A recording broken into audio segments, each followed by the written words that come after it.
Bom, vamos falar agora, como antecipei, vamos falar de um assunto muito importante e preocupante, que é a mortalidade infantil que voltou a crescer no Brasil após 26 anos de queda. O Ministério da Saúde acredita que o fato se deve por vários motivos, em especial pela epidemia do vírus Zika. Foram 315 mortes desde 2015. E também as mudanças socioeconômicas.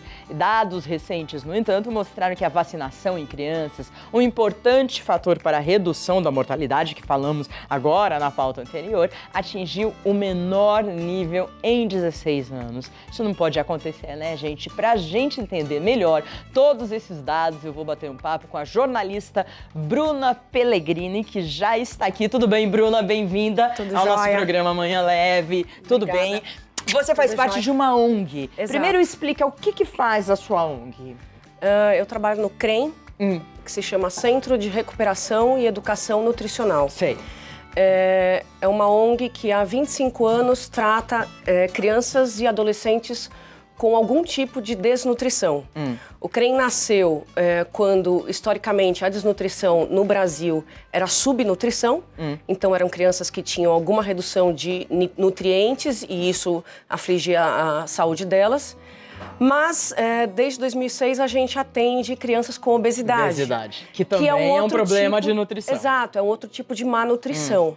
Então, a gente, historicamente, nasce dessa forma e o desafio hoje maior para nós, especialmente, tem sido tratar a obesidade infantil. Agora, de qualquer forma, os dados que são chocantes, que apareceram no Ministério da Saúde semana passada, eles são correlatos à questão da subnutrição mesmo, né? Então, para além da questão do Zika, para além da questão da vacina, que são situações pontuais, o desafio está na questão da crise econômica e o reflexo nisso... É a subnutrição. Exato. Entendi. Bom, então a mortalidade infantil a gente pode falar que cresceu por alguns motivos. Exato. Entre eles, a epidemia de Zika, a subnutrição, o problema socioeconômico que leva à subnutrição e o que mais? E a falta de vacinação. Exato. Que Exato. também é impressionante. A gente falou várias vezes nesse programa sobre a falta de vacinação. Justamente Você estava assistindo a médica falando.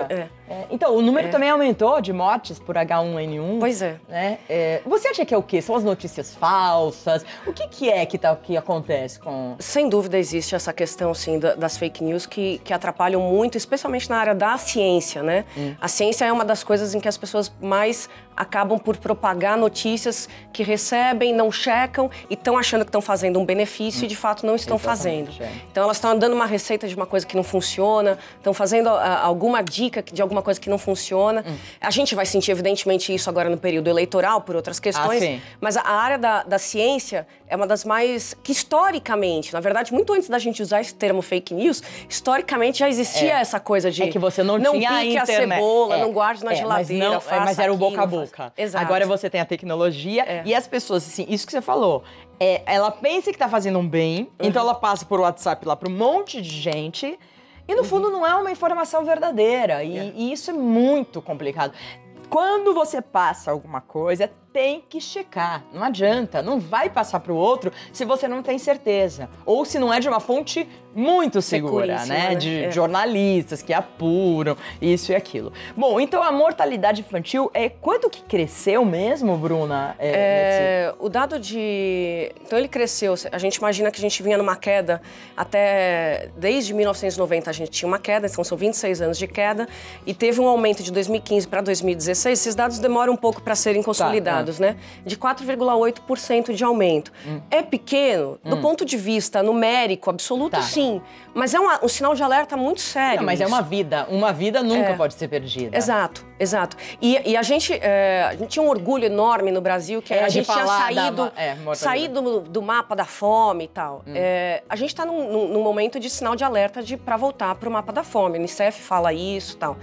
E essas questões, que é exatamente o meu trabalho dentro do CREM, o CREM cuida das questões relacionadas ao que, dentro desses fatores que a gente vê nas matérias, que é a nutrição. A crise socioeconômica, como é que isso afeta. Na realidade, do ponto de vista do que a gente for tratar como uma nutrição e a gente coloca a obesidade também, Tem uma coisa muito curiosa que é o seguinte, na mesma família a gente atende dentro do CREM, famílias que têm uma criança subnutrida e uma criança obesa, dois irmãos. Como isso pode acontecer? Porque é um problema muito relacionado à alfabetização do paladar e à educação da família. Então, a falta de acesso à educação, você pode ter uma criança ali dentro, são duas crianças que de alguma forma são seletivas, elas se alimentam equivocadamente. Então, uma, de repente, vai comer só refrigerante, Coca-Cola e não sei o que tal. Eu tô falando, tem um acesso restrito para alimentos de qualidade, mas ainda há um acesso. A gente não tá lá no começo da década de 80 ou década de 70 que a pessoa morria Exato. de fome, é isso? Sim, de fato existe isso ainda no Brasil, infelizmente bastante. Mas tô fazendo um recorte do que a maior parte. Você pega as grandes favelas ao redor das grandes cidades, basicamente é onde a gente encontra mais esse perfil. Então você vai ter uma criança obesa porque ela come, só que super mal nutrido. É só bobagem. E essa criança vai ter, a gente atende criança com diabetes, com dislipidemia, que é colesterol alto, com hipertensão, uma criança de 7, 8 anos de idade. E o irmãozinho, um pouquinho mais novo, também com colesterol alto, só que ele é subnutrido, ele tá magrinho. Agora é importante destacar que, então ela vai ser malnutrida também. Agora é importante destacar que, ao contrário do que a gente imagina no senso comum, de que subnutrição a gente tem a ideia, um estereótipo da criança... da criança magrinha, exato, miserável. A gente tem uma ideia de uma criança um pouco famélica, africana. Esse não é o maior indicador de subnutrição, aqui no Brasil especialmente, mas na maior parte dos países desenvolvidos. A criança vai ficar baixinha. A baixa estatura é o indicador de subnutrição prevalente. Então você vai ver crianças, você vai no CREM, por exemplo, você vai ver várias crianças lindinhas, aí você pergunta a idade, quantos anos você tem? Você acha que ela vai falar 3? Ela fala 7. Você fala, opa, tem alguma coisa de errado. Sei. Aí é só a altura. Então ela comeu, mas ela comeu... Comeu mal. Ela comeu mal, ela não comeu os nutrientes que ela precisava, ela comeu menos proteína do que ela precisava, ela não comeu as vitaminas que ela precisava. E isso é porque a família não tem dinheiro ou... As duas coisas. Tá, ou ela não pode comprar, a família. Exato. Ou ela não pode sabe e não sabe. E não sabe. Então, e aí a gente entra num desafio enorme, que eu estava comentando a questão da obesidade, que é os ultraprocessados, né? Então a gente vai ter aquele monte de alimento. A gente, no CREM, inclusive, nem chama de alimento, a gente fala produto alimentício, porque cientificamente ele tem o enlatado. Exato. Aqueles biscoitos recheados, os embutidos, suco em caixinha, que é néctar, que vem tanto assim de açúcar, água, a pessoa grita lá dentro. Laranja, parece que tem laranja, mas não tem. E esses alimentos, eles são o maior desafio, na verdade, de fazer com que... Porque eles têm baixo custo, muitas vezes. Eles são rápidos de você fazer. Então, a mãe trabalha, o pai trabalha, etc. e tal. Então, ele vai lá e dá um negócio desse e abre mão de fazer uma alimentação feita com verduras e legumes in natura, etc. e tal. Então, o trabalho da gente ali tanto do ponto de vista, então quer dizer, da subnutrição efetivamente, tem uma questão de acesso, né? Como a gente está dizendo, tem pessoas com baixa renda, etc e tal. Mas educar, e aí no caso não é só a criança, é muito mais desafiador de educar os pais e muito mais importante, porque as crianças vão aprender o reflexo do que os pais e os avós, a gente atende também avós, a família inteira, educar nutricionalmente e alfabetizar nutricionalmente essas pessoas. Então a gente faz educações, oficinas de nutrição e de culinária com as famílias, com os pais, com as crianças, de introdução alimentar, para que elas aprendam a comer alimentos que elas não tinham a menor... alguns sequer conheciam e outros conheciam, mas por conta da hiperpalatabilidade, esse é o nome, dos ultraprocessados, que são muito fáceis de você gostar, porque eles têm muito açúcar, muita gordura e muito sal. Muito sódio, Exato. Eles são muito fáceis da criança gostar. Então, mas esse gap aí essa quebra aí aconteceu.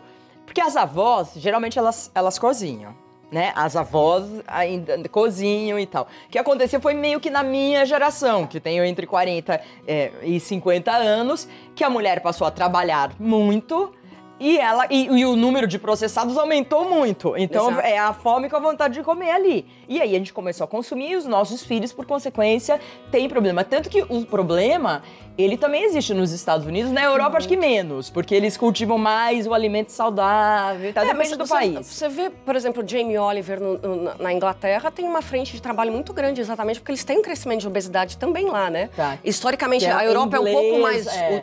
protegida, mas ele tem uma frente de trabalho enorme, um justamente. chefe, um cozinheiro, vai pra... um cozinheiro que virou um ativista. Exatamente. De combate à obesidade e dos alimentos ultraprocessados. Você acha que também nos Estados Unidos a falta de nutrição ou a obesidade mata, né? Sim, mata. Também. Agora, o que é importante pensar, porque é importante que você diz que é o seguinte, as pessoas acham que criança gordinha é criança saudável.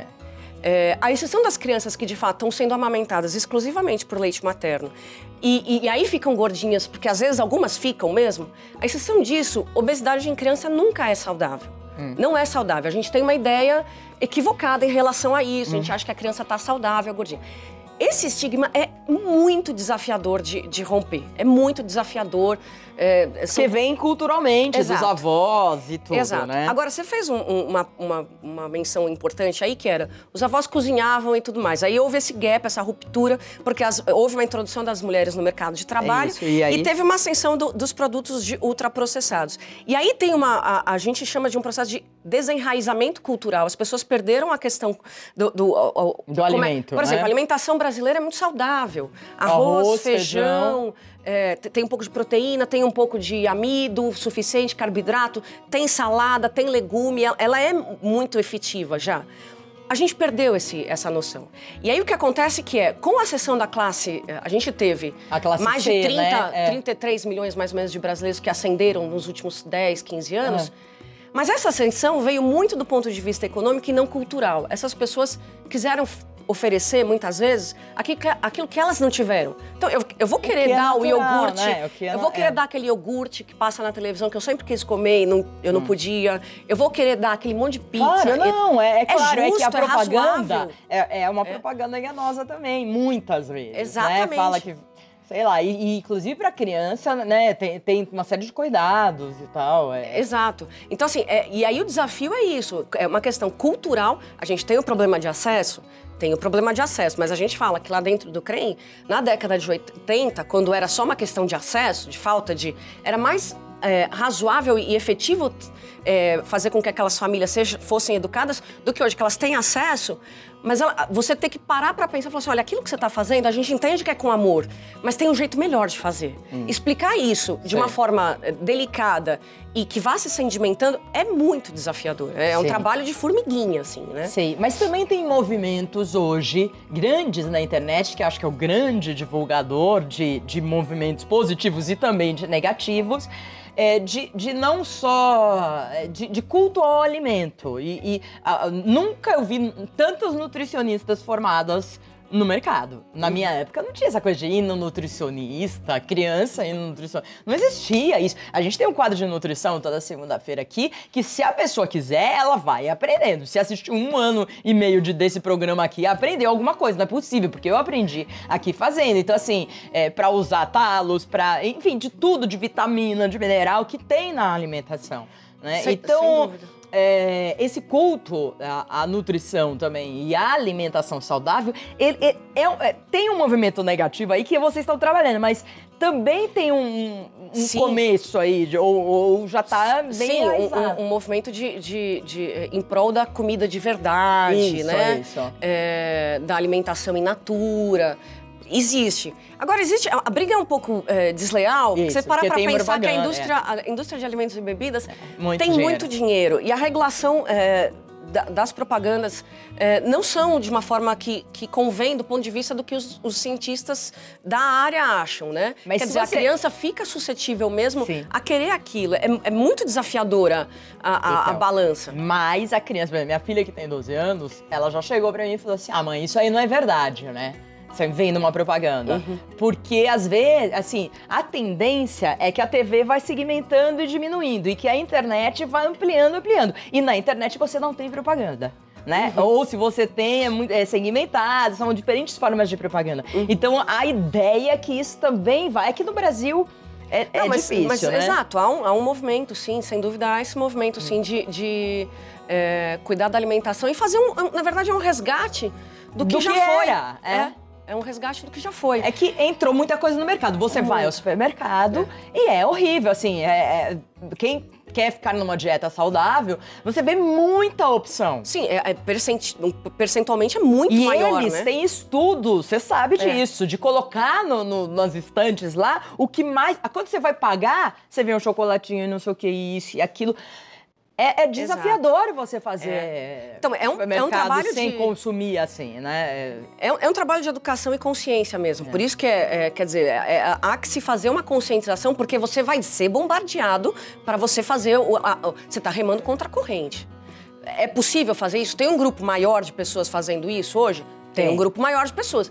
É a vasta maior parte? Não é. Você vai ser bombardeado diariamente, repetidas vezes, com informações que te fazem pensar num caminho mais preguiçoso de usar uma alimentação ultraprocessada. Eu vejo no Brasil, quando a gente viaja, muito consumo de açúcar. E já falamos aqui em vários programas de TV, que são programas legais, bons, até de culinária e tal, mais novo, né? Você vê que o açúcar, ele faz muito mal à saúde das pessoas. Mas no interior e no norte, nordeste, a gente foi agora para a Amazônia, todo mundo consome muito açúcar, então... Então, acho que, Maria Cândida, é complicado porque, assim, a gente vive uma realidade, nós estamos aqui no Sudeste, dentro do estado de São Paulo, aqui, né? Essa realidade aqui, ela demora para capilarizar um pouco, né? Então é isso. Parar para pensar que, de repente, você tem que consumir menos gordura, as pessoas vão falar, por que eu vou deixar de fritar tudo? Então, é muito mais delicado do que... Porque, além de tudo, tem uma questão cultural. Então, eu uso dendê para tudo, frito tudo na banha de porco e tudo mais. E a gente vai ver ali dentro do creme, às vezes, porque é uma questão cultural da família. Você explicar que aquilo pode ser feito de uma outra forma, sem perder a delicadeza da história familiar daquela pessoa, você tem que respeitar isso. Isso não é assim, tá tudo errado o que você fez, nós vamos hoje te ensinar, você vai aprender a fazer tudo de novo. Não você dá, vai ter uma reação claro, ruim em relação a esse tipo de ensinamento, né? Então é muito delicado e muito desafiador mesmo. Você trouxe um vídeo, não é? A gente tem posicionado o vídeo, que é o trabalho do creme? É um flashzinho. Tá, então vamos rodar, daí você me explica. Pode rodar. Extremamente desnutrido e minha mãe tinha tentado de tudo, não sabia o que fazer mais comigo. Foi aí que a gente encontrou o CREM. Na verdade, o CREM nos encontrou. Eu acho que as meninas estavam passando pelo bairro. Aqui eu fui diagnosticado com hipertensão e colesterol alto. E eu me alimento saudavelmente, né, agora. Eu gosto de cozinhar, eu cozinho bastante pão ainda hoje. Aprendi também aqui no CREM. É impossível fazer pão e não lembrar da minha infância. Minha paixão mesmo assim é a aviação civil. Não sei se vai ser possível, mas é uma paixão, é algo que talvez se eu tivesse chance eu entraria.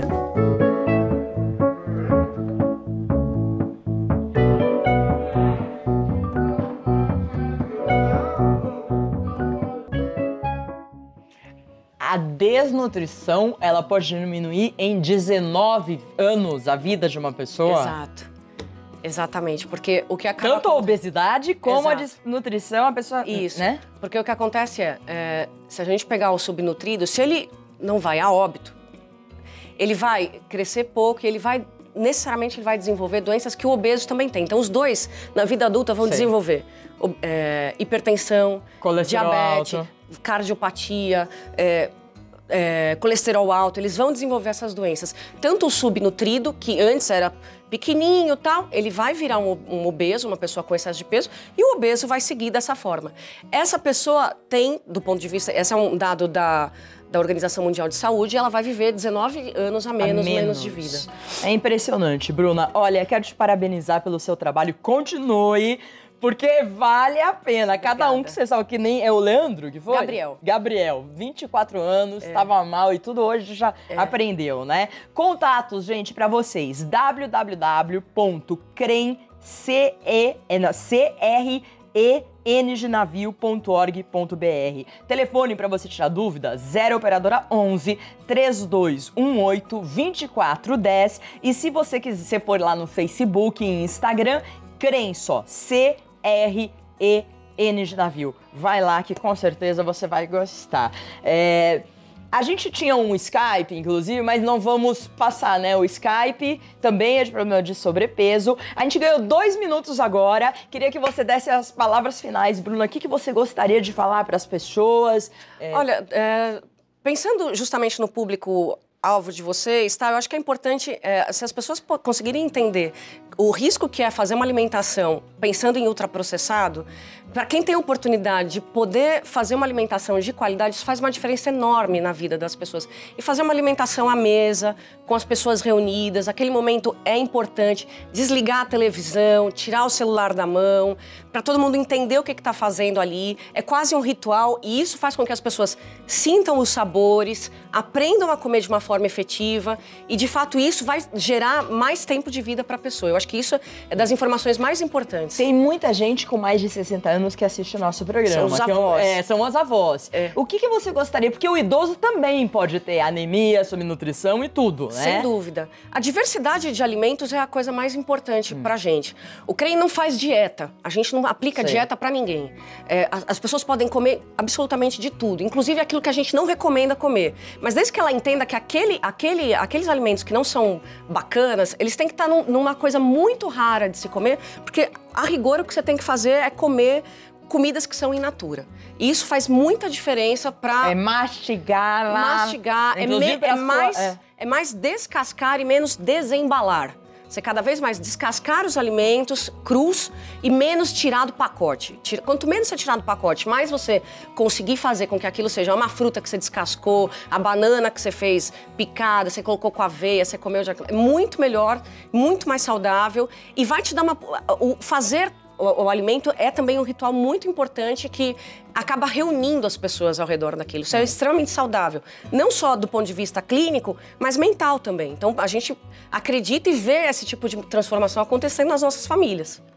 Então, gente, vamos participar ativamente desse processo, que é muito importante, não só para os outros, né, que a gente fala, aquele lá, não sei o quê, aquele lá, mas a gente, né? Eu sei, eu tenho filha e é uma luta. É super difícil. Você tirar algumas coisas, né, e falar, não, mas só hoje e tal. Então, eu sei que é uma luta, mas vale a pena no final, né?